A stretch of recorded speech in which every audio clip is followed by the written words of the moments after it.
Yang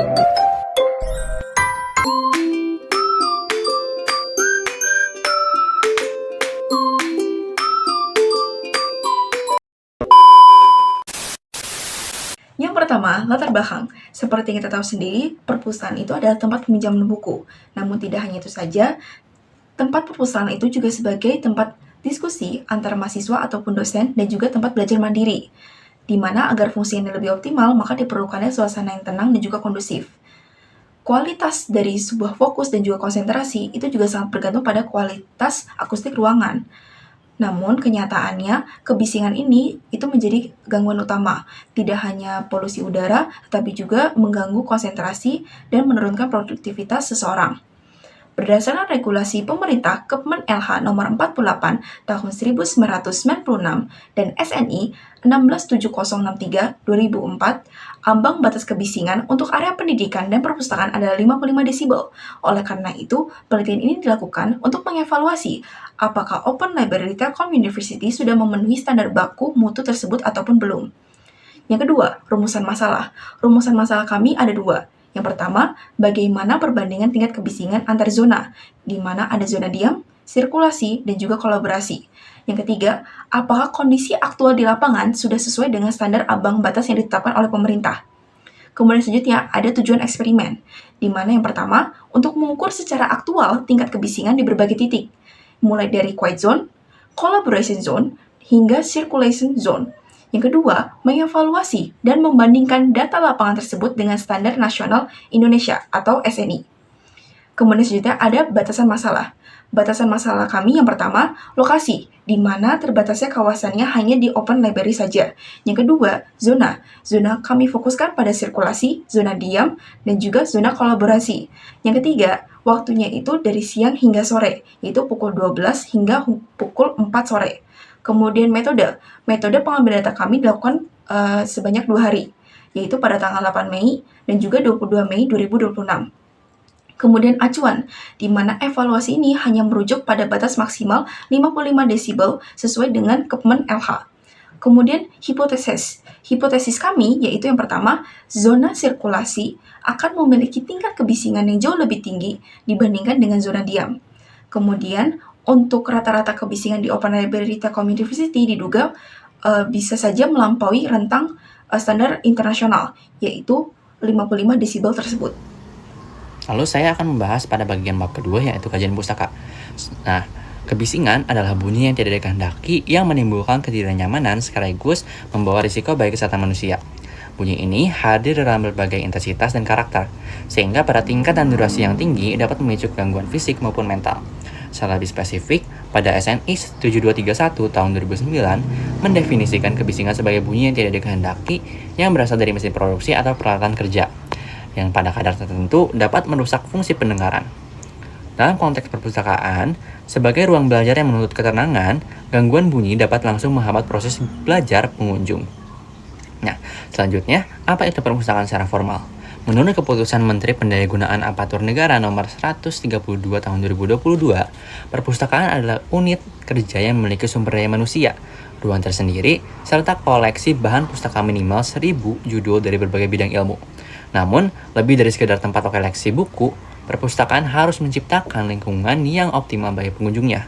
Ini mencakup ruang yang bersih, rapi, dan tertata, serta yang paling penting adalah suasana yang tenang dan terlindung dari gangguan suara, baik dari luar maupun dari dalam ruangan itu sendiri. Nah, lalu berapa batas kebisingan yang diperbolehkan? Pemerintah Indonesia melalui keputusan Menteri Lingkungan Hidup nomor 48 tahun 1996 telah menetapkan bahwa batas maksimum kebisingan sebesar 55 desibel untuk kawasan pendidikan termasuk perpustakaan. Nah, selain itu, untuk kenyamanan akustik secara internasional, ruang perpustakaan idealnya berada pada rentang 40 hingga 50 desibel, lebih rendah dari batas regulasi pemerintah. Nah, penelitian ini kita menggunakan dua acuan standar, yaitu batas legal 5 dB dari Kepmen LH dan standar kenyamanan internasional yaitu 40 hingga 50 dB. Sekian dari saya, lalu kita akan menuju ke bab selanjutnya. Selanjutnya yaitu metodologi, yang dimana pada penelitian kali ini kami menggunakan metode deskripsi. kuantitatif dengan pengukuran langsung di lapangan untuk menganalisis tingkat kebisingan di perpustakaan Telkom University. Data yang kami kumpulkan ini menggunakan sound level meter dan dianalisis secara statistik menggunakan metode LEG. Nah, pada pengukuran ini kita lakukan selama 2 kali, yaitu di hari Jumat pada tanggal 8 Mei 2026 dan juga 22 Mei 2026.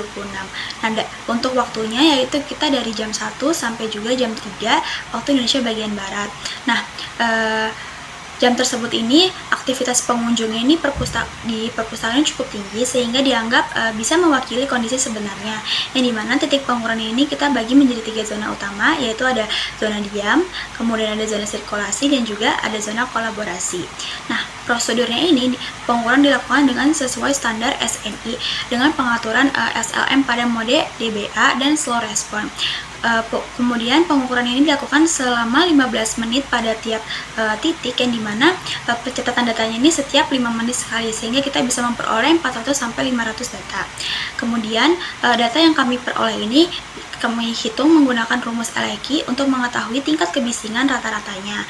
Selanjutnya dilakukan juga perbandingan hasil antara zona sirkulasi, zona diam, dan juga zona kolaborasi, serta evaluasi terhadap baku mutu kebisingan kawasan pendidikan sebesar 55 desibel berdasarkan keputusan Menteri Lingkungan Hidup nomor 48 tahun 1996. Nah, tahapan penelitian ini itu meliputi identifikasi masalah, persiapan alat, penentuan titik ukur, pengumpulan data, pengolahan data, analisis hasil, dan juga kesimpulan. Halo semuanya, di sini saya akan menjelaskan bagaimana kami mengumpulkan data dan mengolah data kebisingan di Open Library Telkom University, serta membandingkan hasil antar zonanya. Pada bagian pertama, kita akan mengambil data mentahnya. Pertama, kami akan turun ke lapangan langsung menggunakan alat sound level meter atau SLM, yang dikonfigurasi menggunakan mode A, waiting DBA, dan slow respon mode agar pembacaan lebih stabil. Di setiap titik, SLM akan merekam nilai kebisingan otomatis setiap kurang lebih 1 detik selama 5 menit dan diulang selama 3 kali per setiap titik, menghasilkan ratusan data yang berisi nilai desibel, waktu, dan tanggal. Sebagai contoh, saya akan ambil di titik area referensi kolaborasi pada tanggal 8 Mei 2026. Pengukuran dimulai pada pukul 13.32 dan menghasilkan nilai seperti 49,8 dB, 52,2 dB, dan 50,6 dB, dan seterusnya. Itulah data mentah langsung dari alat SLM. Kemudian ada data bersih. Data mentah kemudian kita bersihkan, timestampnya dari awal tercatat hingga milidetik, kami bulatkan dan kelompokkan menjadi per menit. Lalu nilai desibel tiap menitnya kami rata-rata menggunakan average if di Excel.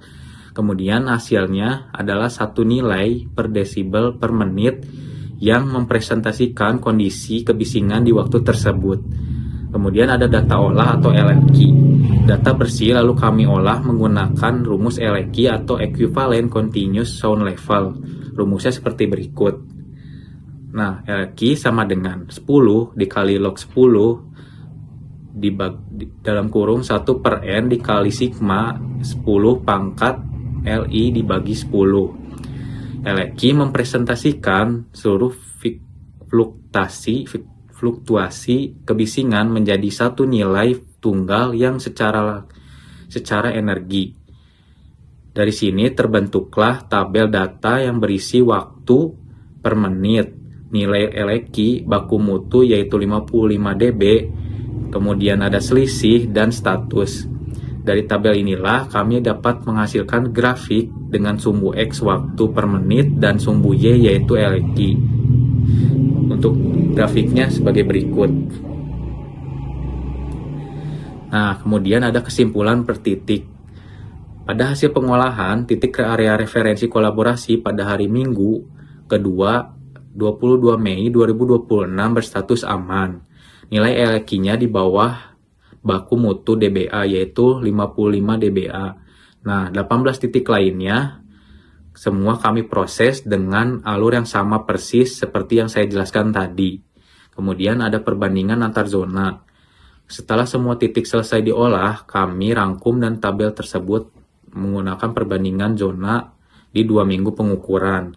Nah, yang pertama ada zona diam, yaitu referensi quiet zone lantai 1 dan lantai 2 mencatatkan 38 sampai 42 dB berstatus tenang, jauh di bawah baku mutu.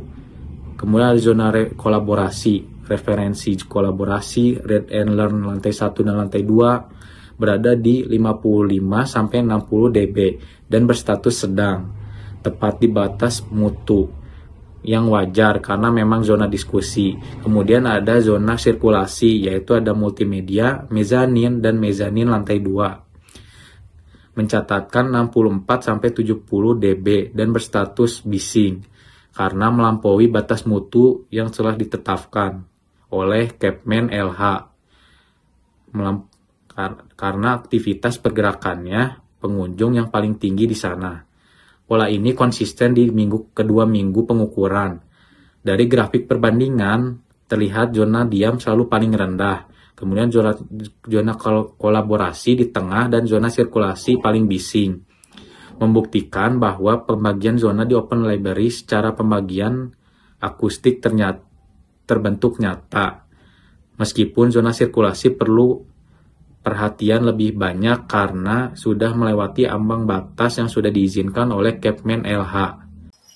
Halo semuanya, di sini saya akan menjelaskan bagaimana kami mengumpulkan dan mengolah data kebisingan di Open Library Telkom University, serta membandingkan hasil antar zonanya. Pada bagian pertama, yaitu data mentah. Data mentah ini kami turun langsung ke lapangan menggunakan alat sound level meter atau SLM, dikonfigurasi pada mode A, waiting DBA, dan slow response agar pembacaan data lebih stabil. Kemudian di setiap titik SLM akan merekam nilai kebisingan otomatis kurang lebih dari 1 detik setiap 5 menit dan dilakukan selama 3 kali.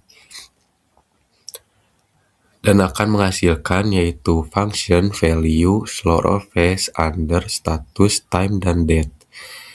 Di sini saya akan mengambil contoh full data area referensi Collab BI1 corner yang minggu pertama. Nah, di sini terlihat ada function, value, slow, status, time, dan date. Pada data pertama lihat di sini ada menghasilkan 49,8 dBA. Kemudian kami melakukannya pada waktu 13.32 sampai 13.37. Dan data terakhirnya 53,4 dBA. Kemudian setelah kita mempunyai data mentah, kita kemudian membersihkan data tersebut.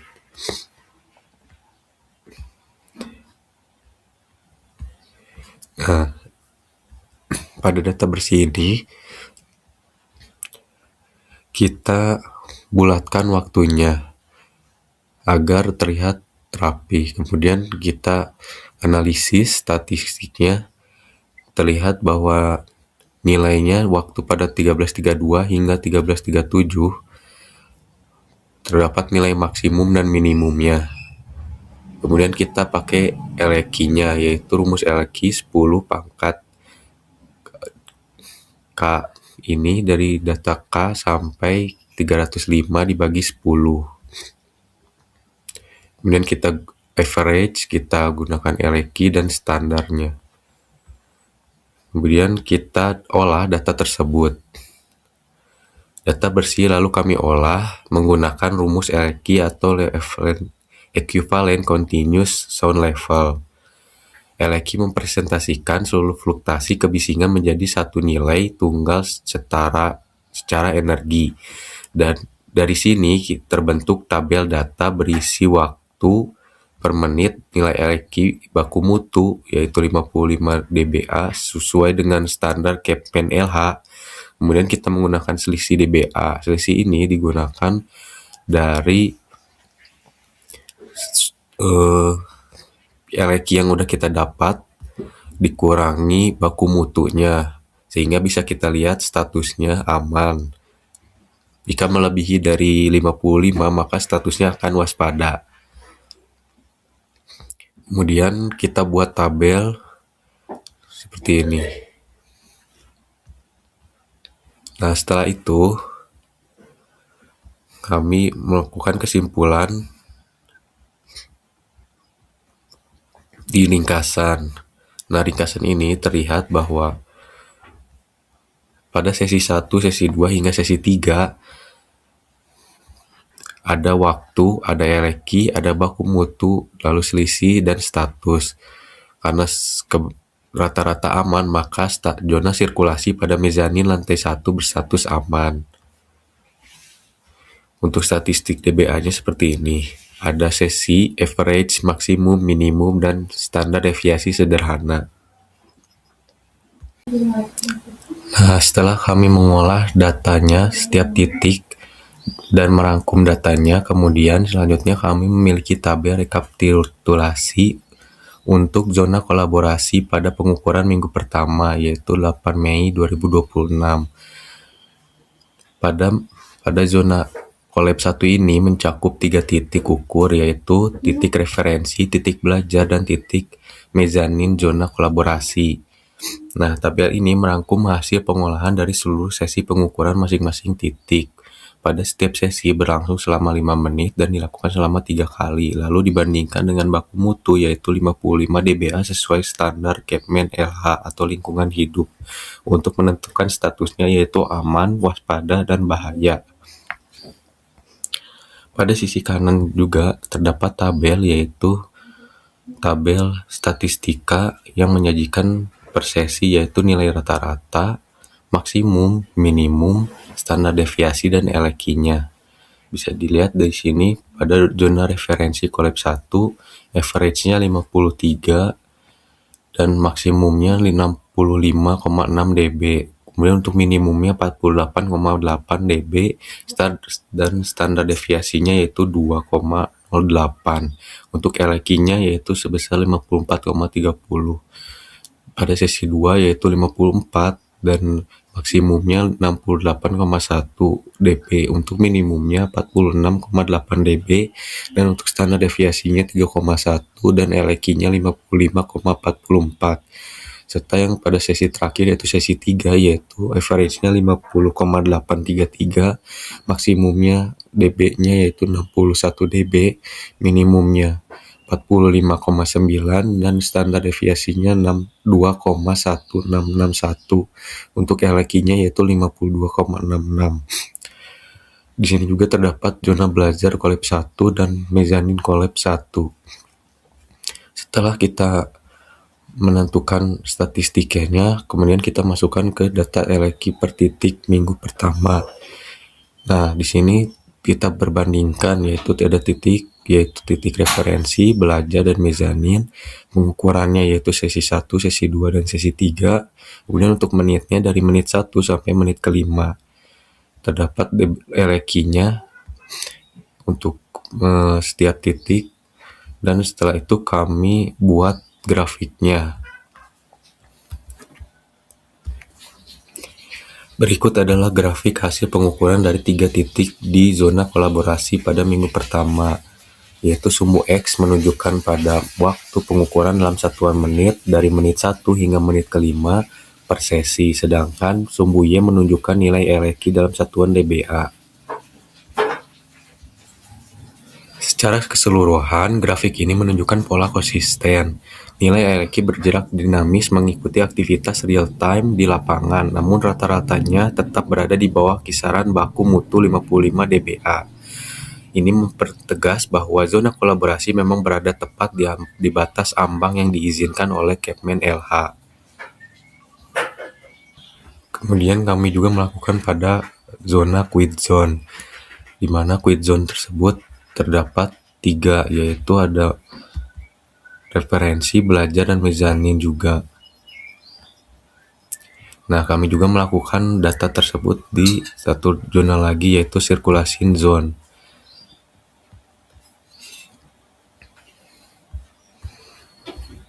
Terdapat grafiknya juga. Jadi kami melakukan hal tersebut sama di 3 zona dan 9 titik berbeda. penutupan. Di sini saya akan menyampaikan mengenai kesimpulan dan juga saran dari kelompok kami. Yang pertama mengenai kesimpulan. Berdasarkan hipotesis, untuk yang pertama itu ada perbedaan tingkat kebisingan antar zona sirkulasi dan juga zona diam, di mana zona sirkulasi ini menyentuh hingga 70 desibel. Sedangkan untuk zona diam ini itu di bawah 40 desibel, sehingga untuk zona sirkulasi itu masuk dalam kategori bising, sedangkan untuk zona diam itu masuk dalam kategori tenang. Kemudian untuk kesesuaian dengan standar baku. Nah, untuk open library sendiri itu jika dibandingkan dengan standar Kemen LH dan juga SNI, maka dia sudah melampaui batas aman, terutama pada bagian zona sirkulasi dan juga kolaborasi, di mana itu menyentuh hingga 70 desibel. Sedangkan untuk zona diam ini sudah aman, di mana dia itu di tingkat kebisingan yaitu 42 desibel hingga ke bawah. Kemudian saran dari kami. Saran yang pertama itu adalah pemasangan material. Pemasangan material ini tuh digunakan sebagai peredam suara antar zona.